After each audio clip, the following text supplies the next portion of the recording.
আমি এখন নবনিযুক্ত মাননীয় প্রধানমন্ত্রী জনাব তারেক রহমানকে অনুগ্রহপূর্বক রাষ্ট্রপতি মহোদয়ের নিকট প্রধানমন্ত্রী পদের শপথ ও গোপনীয়তার শপথ গ্রহণ করার জন্য সবিনয় অনুরোধ জানাচ্ছি।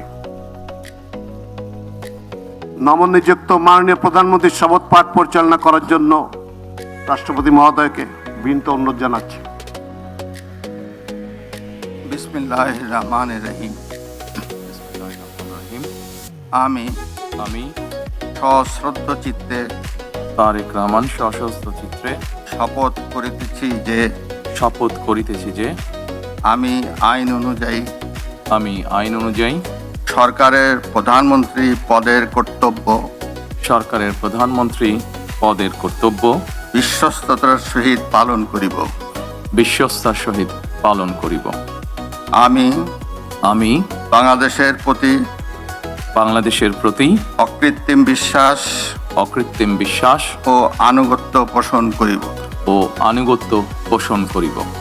আমি সংবিধানের রক্ষণ সমর্থন ও নিরাপত্তা বিধান করিব। আমি ভীতি বা অনুগ্রহ অনুরাগ বা বিরাগের বশবর্তী না হইয়া সকলের প্রতি আইন অনুযায়ী যথাবিহিত আচরণ করিব। এবার মাননীয় প্রধানমন্ত্রীর গোপনীয়তার শপথ পাঠ পরিচালনা করার জন্য রাষ্ট্রপতি মহোদয়কে বিনীত অনুরোধ জানাচ্ছি।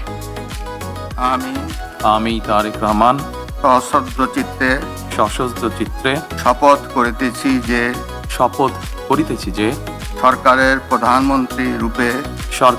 প্রধানমন্ত্রী রূপে যে সকল বিষয় আমার বিবেচনার জন্য আনিত হইবে বা যে সকল বিষয় আমি অবগত হইব তাহা প্রধানমন্ত্রী রূপে যথাযথভাবে আমার কর্তব্য পালনের প্রয়োজন ব্যতীত প্রত্যক্ষ বা পরোক্ষভাবে কোনো ব্যক্তিকে জ্ঞাপন করিব না বা কোনো ব্যক্তির নিকট প্রকাশ করিব না। ধন্যবাদ। মাননীয় প্রধানমন্ত্রীকে পদের শপথ ও গোপনীয়তার শপথ স্বাক্ষর করার জন্য এবং স্বাক্ষর শেষে নির্ধারিত আসন গ্রহণ করার জন্য বিনীত অনুরোধ জানাচ্ছি।